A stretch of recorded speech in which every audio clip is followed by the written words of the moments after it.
Hallelujah. खुदावंद यीशु मसीह के अजीम नाम में आप सबको सलाम। आप सब खुश हैं जी? कितने खुश हैं?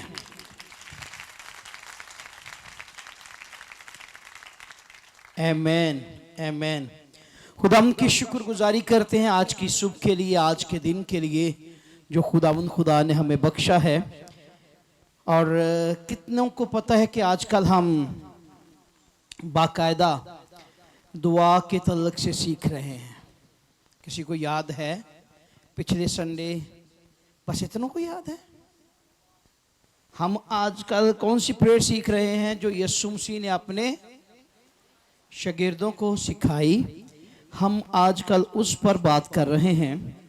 और किसी को याद हो कि मैंने लास्ट पॉइंट कहाँ पर छोड़ा था? जी उठ के बता दे। तेरा नाम पाक माना जाए। जोरदार तालियां बजाएं बहन के लिए, और जितनों ने बताया उन सब के लिए बजा दीजिए। आइए यहां से थोड़ा और आगे बढ़ते हैं। मैं चाहता हूं कि हम सिर्फ इस दुआ को सिर्फ इतना ही पढ़ने वाले ना हो बनेंगे। हमारे बाप तो जो आसमान पर है, तेरा नाम पाक माना जाए, तेरी बादशाही है, तेरी मर्जी है। इस तरह पढ़ने से आप 100 बार भी पढ़ लें, इसका कोई फायदा नहीं। इसको समझ कर पढ़ेंगे तो इसका एक एक लफ्ज जो है वो आपके लिए बरकत का, तरक्की का और सरफराजी का वसीला बन जाएगा। हालेलुया। लेकिन इसको समझें पहले।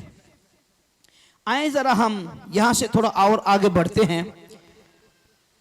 मत्ती की मार्फत लिखी गई यीशु मसीह की अंजील, उसका 6वां बाब और उसकी नामी आयत से मैं थोड़ा पढ़ूंगा। बस तुम इस तरह दुआ किया करो कि ऐ हमारे बाप तू जो आसमां पर है, तेरा नाम पाक माना जाए।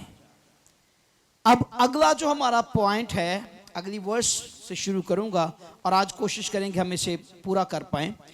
वहां पर लिखा है 10वीं आयत में, तेरी बादशाही आए, तेरी मर्जी जैसे आसमां पर पूरी होती है जमीन पर भी हो। हमारे रोज की रोटी आज हमें दे, और जिस तरह हमने अपने कर्जदारों को माफ किया, तू भी हमारे कर्ज हमें, और हमें आजमाइश में ना ला बल्कि बुराई से बचा, क्योंकि बादशाही और कुदरत और जलाल हमेशा तेरे ही हैं। सब बोलिए आमीन। ये ना समझो कि चर्च खत्म हो गया कि उठ के चल पाओ, दो अरबानी हो गई है तो चर्च खत्म हो गया। अभी तो शुरू होने लगा है। मैं यहां से पॉइंट को लेने लगा हूं कि तेरी बादशाही आए। शागिर्दों ने कहा कि हमें दुआ करना सिखा, और मसीह ने उन्हें दुआ करने के तल्लक से जब सिखाया, पिछले मेरे ख्याल में 2 हफ्तों से हम मुसलसल दुआ के तल्लक से बात कर रहे हैं। और हमने पिछले अतवार सीख लिया दुआ क्या है। सीखा था जी हमने दुआ क्या है। और फिर नंबर 2 खुदा के साथ दुआ के तल्लक से एक रिश्ता, इसके तल्लक से हमने बात की। और फिर हमने बात की तू जो आसमां पर है, तेरा नाम पाक माना जाए, तेरी बादशाही आए। लेकिन इससे पहले कि हम बादशाही पर बात करें, हम सीख रहे हैं दुआ के तल्लक से। इससे पहले कि हम और इस आयत पर गौर करें, तेरी बादशाही आए, लेकिन पहले दुआ पर तो बात कर लें। पहले हमें दुआ के मकसद का तो पता होना चाहिए, दुआ के मीनिंग क्या है, पहले हमें इसका पता होना चाहिए। दुआ, गौर कीजिए इस बात पर। आपने लास्ट इतवार सीखा, उससे पहले सीखा कि हमें दुआ करनी किससे है। कितनों को याद है? किसी को याद है? मैंने सिखाया था हमें दुआ करनी किससे। हमारा खुदा कौन है? किसी को अंदाजा है? याद है? किसी ने भी नहीं याद? अभी तो 2 वीक पहले मैंने सिखाया। बाप जो आसमां पर है, हमारा खुदा कौन है? वो खुदा जो आसमां, मैंने सिखाया था दुनिया में बेशुमार खुदा मौजूद हैं, बाइबल मुकद्दस में तो लिखा है इस जहां के खुदा ने इनकी आंखों को अंधा कर दिया है। वो कौन सा खुदा है? शैतान। इस जहान का खुदा कौन है? मैं नहीं कह रहा, ये बाइबल मुकद्दस में लिखा हुआ है। इसका मतलब है हमें जानना है हम दुआ किससे करते हैं। जी, हम दुआ किससे करते हैं, हम जरा इस बात पर गौर करेंगे। या फिर हम जमा किसके नाम से होते हैं। अगर दुआ करने की बात करें तो दुआ करने के लिए तो हमें बाइबल मुकद्दस में एक ही बात को वाज़े तौर पर बताया गया है, और वो बात क्या है? जो कुछ तुम मेरे नाम से मेरे बाप से मांगोगे वो तुम्हारे लिए हो जाएगा। ये किसने कहा था? किसने कहा? यीशु मसीह ने। किने कहा? अपने लोगों को। क्या दुआ करने के तल्लुक से जब मसीह ने शागिर्दों को सिखाया तो मसीह ने कहा तुम क्या कहना? ऐ हमारे बाप। क्या कहना? ऐ हमारे बाप। फिर मसीह ने ही कहा जो कुछ तुम मेरे नाम से मेरे बाप से मांगोगे वो तुम्हारे लिए। क्या इन दोनों जगहों पर खुदा ने कोई ऑप्शन साथ दी है? मसीह यीशु ने कोई ऑप्शन दी है साथ कि अगर मेरे नाम से ना मांगो तो तुम साथ में दूसरा नाम ले लेना, इसके वसीले तुम्हारी दुआ सुनी जाएगी? कोई ऑप्शन है जी साथ? चर्च, कोई ऑप्शन है तो मुझे बाइबल मुकद्दस में से दिखाइए। उसने कहा तुम बाप से मांगना और क्या कहना? ऐ हमारे बाप। फिर उसी ने कहा मेरे नाम से बाप से ये कहना मांगना। उसने कोई ऑप्शन दी नहीं है कि किसी दूसरे का नाम लेना, या उसने ये ऑप्शन दी नहीं है कि तुम इसकी सिफारिश करवाना तो तुम्हारी दुआ आसमां पर पहुंचेगी। बाइबल मुकद्दस में तो ऑप्शन नहीं है। अगर आप किसी ऑप्शन को जानते हैं तो मुझे नहीं पता। बाइबल मुकद्दस में एक ही नाम है जिसके लिए कहा गया है कि तुम मेरे नाम से जो कुछ मांगोगे वो तुम्हारे लिए हो जाएगा, और वो कोई और नाम नहीं बल्कि यीशु मसीह का नाम है, और उसी के वसीले मोजज़ात होते हैं। लेकिन हम इंसानों ने ऑप्शंस क्रिएट कर ली हैं। ये खुदा की तरफ से ऑप्शन नहीं है जो हमने बनाई हुई है, ये इंसानों की बनाई गई ऑप्शन है कि तुम इसकी सिफारिश करना, इसकी सिफारिश करना, इसकी सिफारिश करना, इस मुकद्दस के नाम से कहना, इससे कहना। ना भाई ना, बाइबल मुकद्दस एक ही ऑप्शन देती है और वो कोई और नहीं, मेरा आपका निजात दहिंदा यीशु मसीह है। उसके नाम से मांगोगे तुम्हारे लिए आसमां खुल जाएगा। हमने ऑप्शंस बनाई हुई है कि हम इसके नाम से मांगे तो हो जाएगा, ऐसे हो जाएगा। कुछ भी नहीं होना, बल्कि आप देख लें बाइबल मुकद्दस में लिखा है जहां पर 2 या 3 मेरे नाम से जमा होंगे। किसके नाम से? किसके नाम से? एक ही नाम है, और वो कौन सा नाम है? यीशु नाम। हालेलुया। एक ही नाम है, एक ही नाम बख्शा गया है। आसमां के तले जमीन के ऊपर आदमियों को कोई दूसरा नाम नहीं बख्शा गया सिवाय यीशु नाम के, और उसी ने फरमाया है जहां पर 2 या 3 मेरे नाम से जमा होंगे। आपकी दुआएं आपकी छत से ऊपर नहीं जाएंगी, दुआ तब ही ऊपर जाएगी जब आपको पता होगा कि आप किस खुदा के सामने झुके हैं और आपका खुदा कौन है। क्योंकि मैं ये जानता हूं मेरा खुदा लश्करों का रब है, आसमान और जमीन का खालिक है। उसी ने अपना बेटा यीशु मसीह कुर्बान किया है ताकि मैं हमेशा की जिंदगी पा जाऊं। लेकिन जरूरत है अपने ऊपर गौर करने की। किस बात पर? अपने ऊपर गौर करने की जरूरत है कि हम दुआ कर किससे रहे हैं। हम समझ लगी है कि नहीं? दुआ करनी किससे है? वो जो जिंदा है।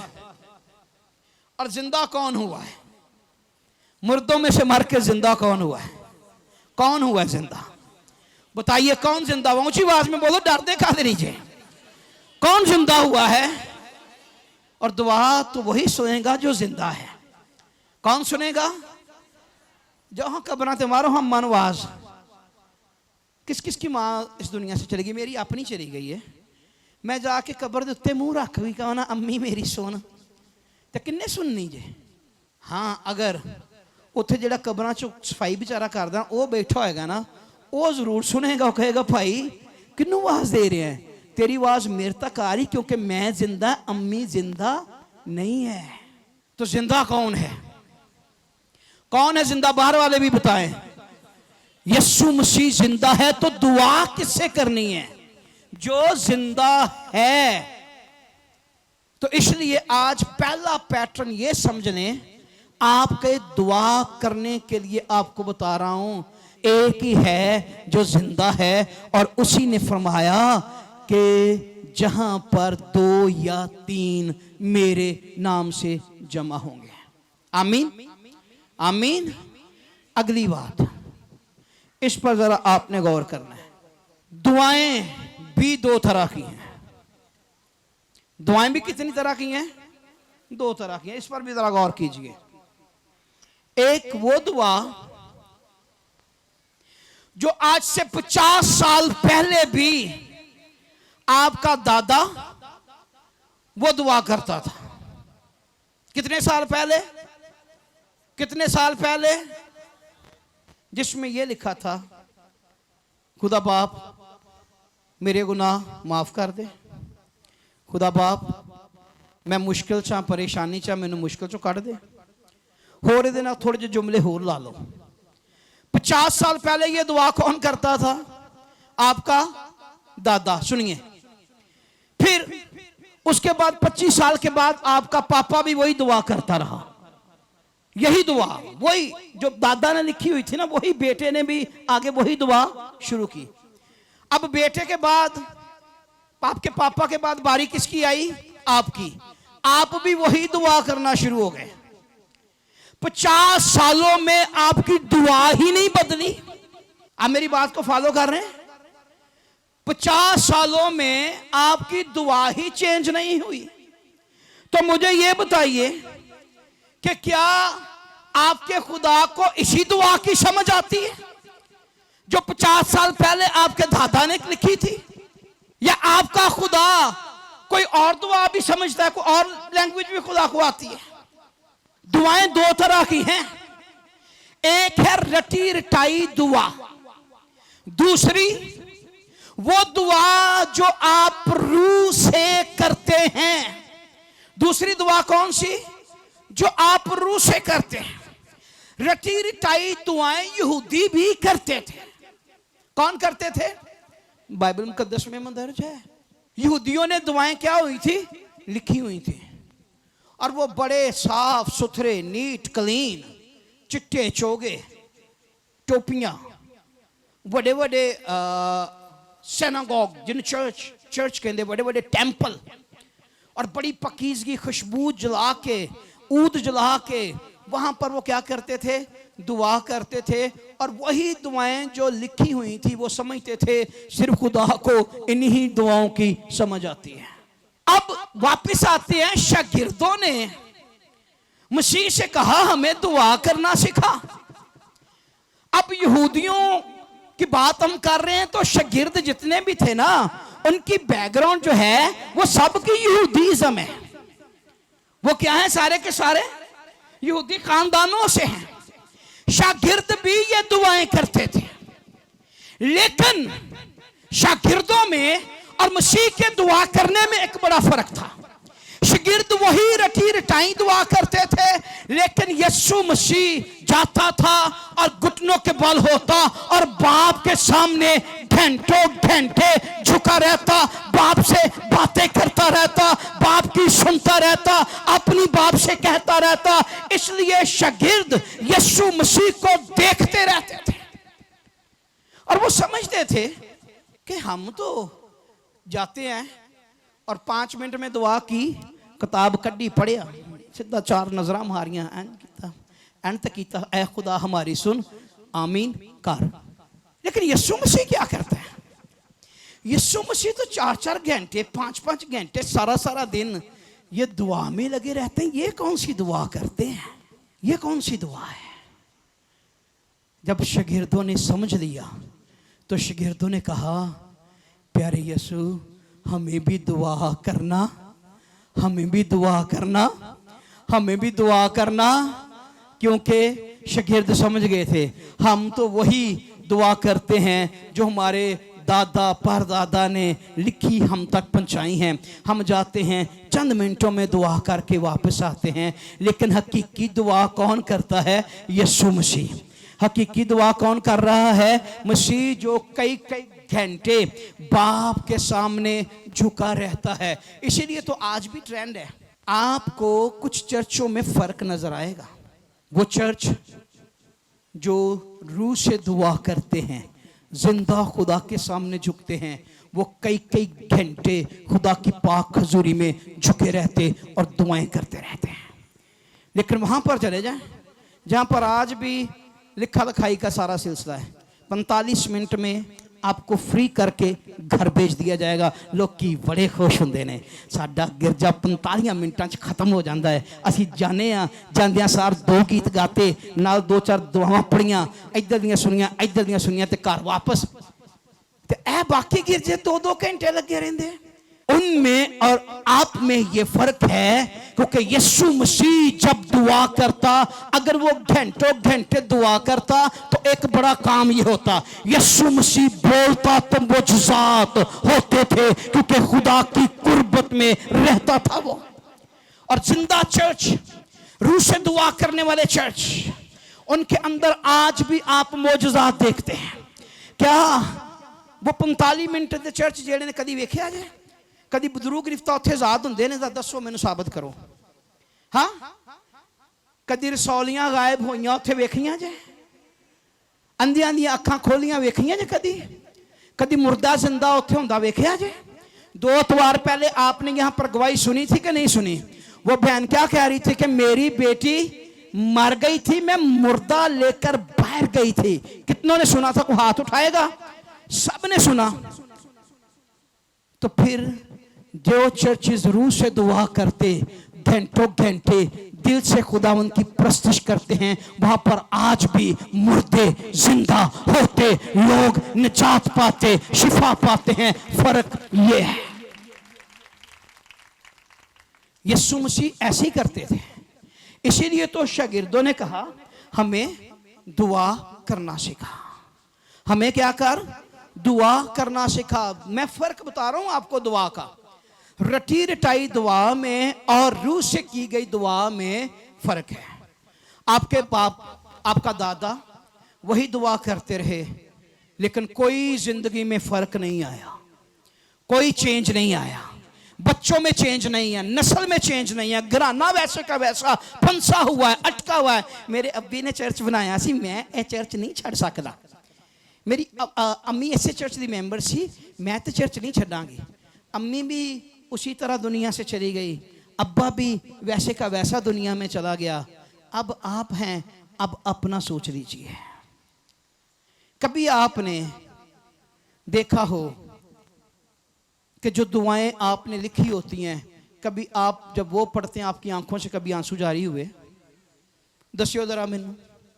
हाँ दसो, तुहाडे चों कई ने जेड़े इस गल नूं समझदे पे ने।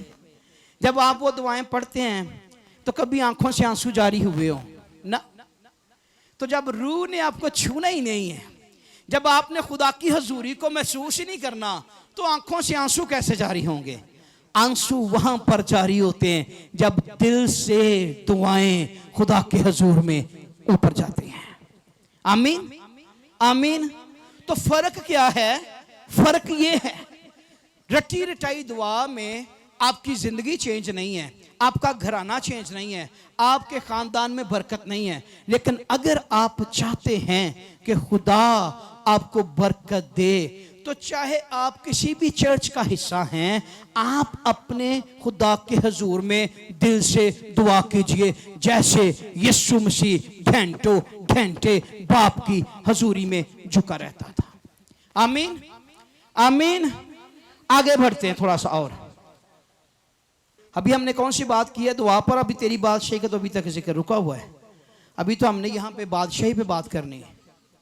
तेरी बादशाही है, ये मैंने थोड़ा सा आपको पैटर्न दिया है क्योंकि मुझे वापिस आइए, कलाम में लिखा है तेरी बादशाही आए। आमीन। अब बादशाही के तल्लुक से बात करें तो बादशाही है क्या?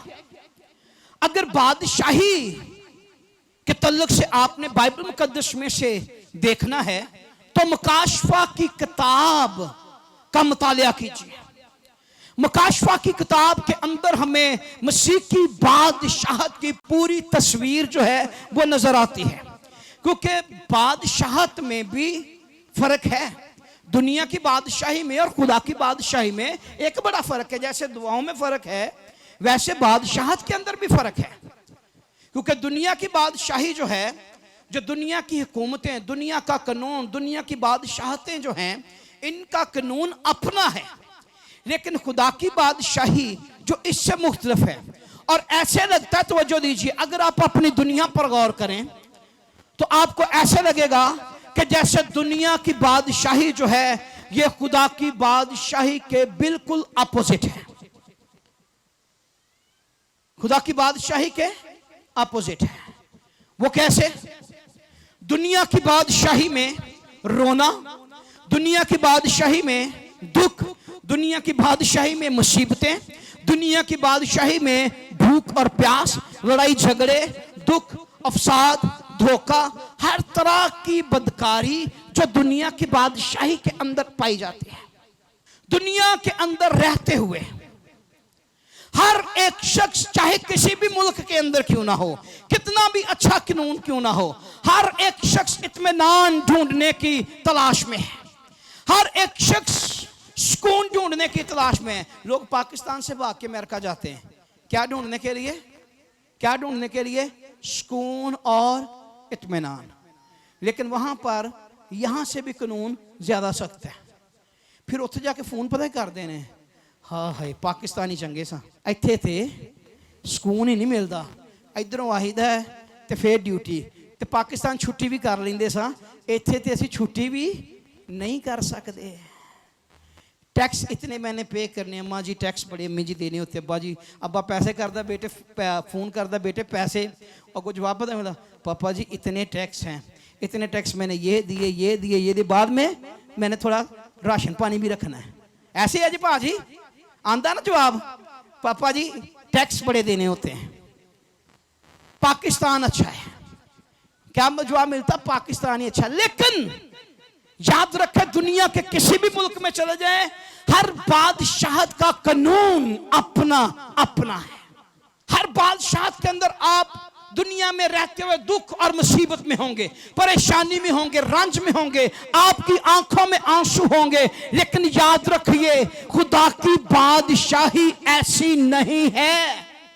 खुदा की बादशाही में एक बड़ा फर्क है, और खुदा की बादशाही का कानून जो है वो दुनिया की बादशाहियों से मुख्तलिफ है।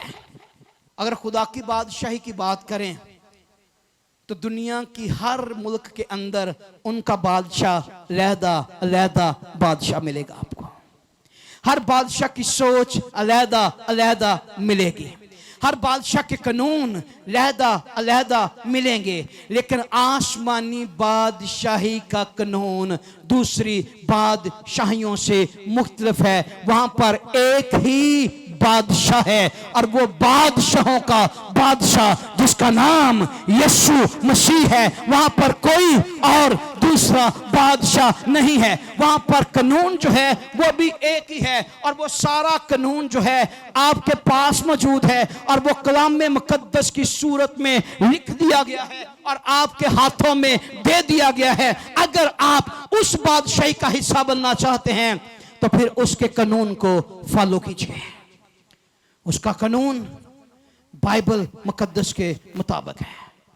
सारे कवानीन, सारे असूल जो हैं वो कलाम मुकद्दस में लिखकर इंसान को दे दिए गए हैं। अगर आप उस बादशाही का हिस्सा बनना चाहते हैं तो फिर आपको बाइबल मुकद्दस के कवानीन को मानने और फॉलो करने की ज़रूरत होगी। क्योंकि अगर आप अमेरिका जाएं, पाकिस्तान में हो, या आप हॉलैंड हो, यूरोप में हो, किसी भी मुल्क का कानून तोड़ेंगे तो आपको सज़ा मिलेगी। ऐसे है जी। अगर आप बाइबल के कवानीन और असूलों के मुताबिक नहीं चलेंगे तो आप उस बादशाही के लायक ना ठहरेंगे। अगर उस बादशाही के लायक रहना चाहते हैं तो फिर आपको बाइबल मुकद्दस के कवानीन को मानने और इन्हें फॉलो करने की जरूरत होगी। आमीन, आमीन। आगे लिखा है, तेरी बादशाहत आए, तेरी मर्जी जैसे आसमान पर पूरी होती है जमीन पर भी हो। तो उसकी मर्जी क्या है? उसकी मर्जी ये है कि हम सब तौबा कर लें। उसकी मर्जी क्या है?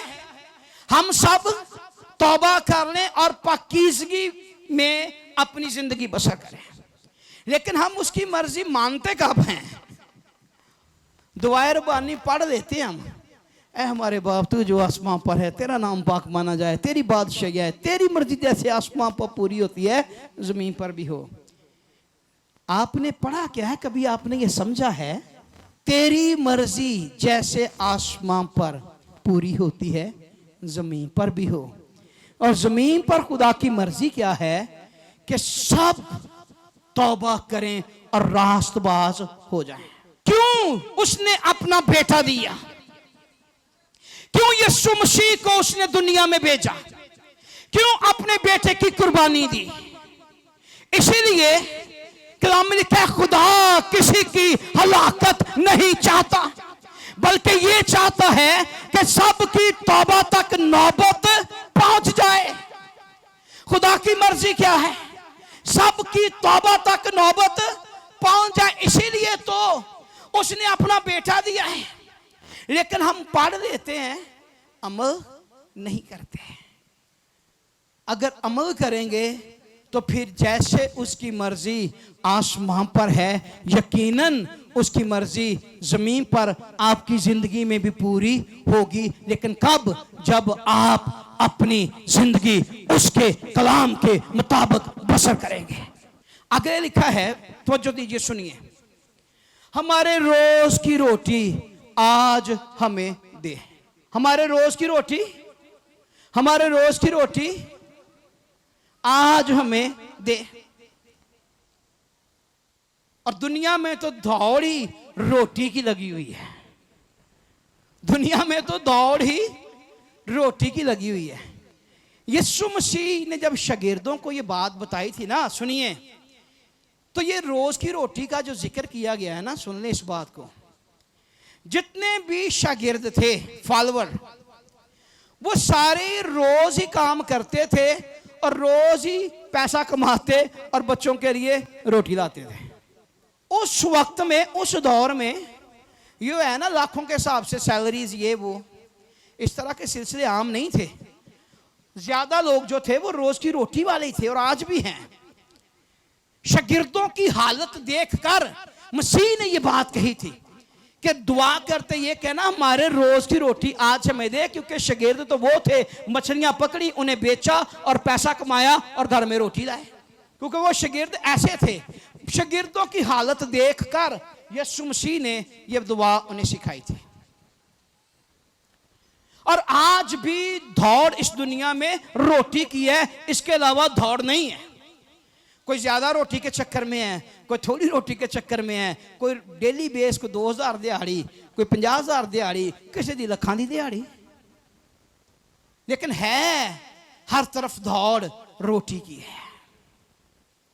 लेकिन अगर आप खुदा की बादशाही का हिस्सा, तो सुन लें, तवज्जो से सुन लें।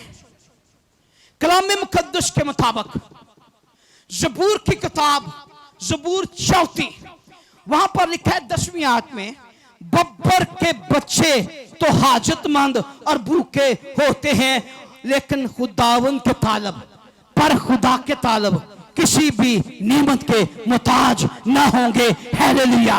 अगर आप खुदा की बादशाही का हिस्सा हैं, अगर आप खुदा के तालब हैं, अगर आप खुदा के कलाम को समझने वाले, अगर आप खुदा के कलाम के पीछे चलने वाले, अगर आप अपने खुदा के हजूर में यकीनन झुकने वाले हैं, तो फिर ये आयत आपके लिए है। दुनिया रोटी के लिए भागे, दुनिया दौड़े, लोग दो दो हाथों से काम करें, लोग सारा सारा खानदान काम करें। हो सकता है वक्त आने पर कभी वो भी भूखे रह सकते हैं, लेकिन अगर आप खुदा के तालब हैं तो आप कभी भूखे और प्यासे नहीं रह सकते। और इसका हासिल और इसकी शहादत हमें कलाम मुकद्दस में बारहा मिलती है। मर्दे खुदा, खुदावंद का बंदा कहत में, खुदावंद का बंदा खुशहाली में, खुदावंद के लोग किसी भी हालत में क्यों ना हो, लेकिन खुदा अपने लोगों को कभी भी भूखा नहीं रहने देता। क्या खुदा ने कौमों को हुक्म ना दिया कि उसके बंदा के लिए रोटी और गोश्त ले जाए? दिया कि ना दिया? क्या खुदा ने अपने बंदा को बेवा के घर से ना खिलाया? खिलाया से कि नहीं खिलाया? तो अगर खुदा ऐसे हालात में अपने लोगों के लिए मुहैया कर सकता है, तो क्या आपके लिए खुदा मुहैया ना करेगा? करेगा या नहीं करेगा? बब्बर के बच्चे, बब्बर से ज्यादा ताकतवर कौन हो सकता है? दुनिया में कई ऐसे लोग हैं जो अपने आप को ताकतवर समझते हैं। उनके पास दुनिया की दौलत, दुनिया की ताकत, उनके पास नौकर चाकर हर तरह से। वो भी एक वक्त हो सकता है, खुदा ना करे, कभी ऐसे हालात आ जाएं कि भूखे रह सकते हैं, लेकिन खुदा के तालब किसी भी हालत में भूखे और प्यासे ना होंगे। खुदा वक्त पर उन्हें मुहैया करेगा। और इसका जिक्र अकॉर्डिंग टू बाइबल थोड़ा सा आगे बढ़े तो कौम बनी इस्राइल को खुदा ने क्या बियाबानों के अंदर आसमानी मन ना दिया? गोश्त खाने के लिए उन्हें ना दिया? चट्टान से पीने के लिए उनके लिए पानी जारी ना किया? यहां से थोड़ा और आगे बढ़े, आखिरी बात, वो लोग जो कई दिनों से यीशु मसीह के पीछे पीछे चल रहे थे, यीशु मसीह की तालीम सुन रहे थे, मोजज़ात को देख रहे थे, जब उन्हें भूख लगी तो कलाम मुकद्दस में लिखा है खुदावंद यीशु मसीह ने उनके लिए खुद आसमानी बरकत के वसीला इंतजाम किया। और वो कैसे? कलाम में लिखा है 5 रोटियां और 2 मछलियां ली, उन्हें बरकत दी और हजारों ने पेट भरकर खाई और टोकरों के टोकरे जो थे वो फिर भी इकट्ठे कर लिए। ये कैसे हुआ? खुदावंद के तालब कभी भी किसी नेमत के मोहताज ना होंगे। अगर आप तालब हैं तो ये कब होगा? अगर आप खुदा के तालब हैं तो। आगे थोड़ा सा बनते चलते हैं। और जिस तरह हम अपने कर्जदारों को माफ करते हैं, तू भी हमारे कर्ज में माफ कर और हमें आजमाइश में ना ला। अब ये आजमाइश क्या है? हर वो काम जो इंसान की ताकत, उसकी बसात, उसकी पहुंच से बाहर है, हर वो काम जिसे वो आसानी से नहीं कर सकता और मुश्किल से भी वो काम पूरा ना हो, इस तरह हम कह सकते हैं यार तूने तो मुझे आजमाइश में ही डाल दिया, लेकिन मैं उसमें पूरा नहीं उतरा, बल्कि बुराई से बचा। ये बुराई क्या है? बुराई के लिए आप सादा लफ्जों में समझें तो ये अबलीस का नेटवर्क है। हर बुराई के काम के पीछे है कौन? शैतान। हर बुराई के काम के पीछे है कौन? है अबलीस। जितने भी बुराई के काम हैं इनके पीछे शैतान और उसकी कुव्वतें और उसकी फौजें हैं।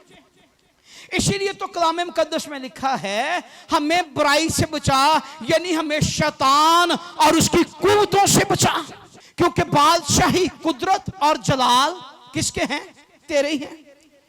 क्योंकि बादशाह भी तू है, कुदरत भी तेरी है और जलाल भी तेरा है और तू हमें बुराई से बचा सकता है। हमें बुराई से बचा, यानी दुश्मन के हाथों से बचा, हमें छुड़ा, ताकि हम तेरी कुदरत के वसीला से तेरे जलाल में महफूज रह सकें। हालेलुया। खुदावंद आप सबको बरकत दे। God bless you. अगर आप चाहते हैं कि आप 24 घंटे खुदा के खादिम पास्टर शहजाद के साथ राब्ते में रहें और खुदा का खादिम आपके लिए दुआ करे, तो आप हमारे इस YouTube चैनल को, जो कि पास्टर शहजाद सदीक ऑफिशियल के नाम से है, इसे सब्सक्राइब करें और बेल आइकॉन को भी प्रेस करें। God bless you all.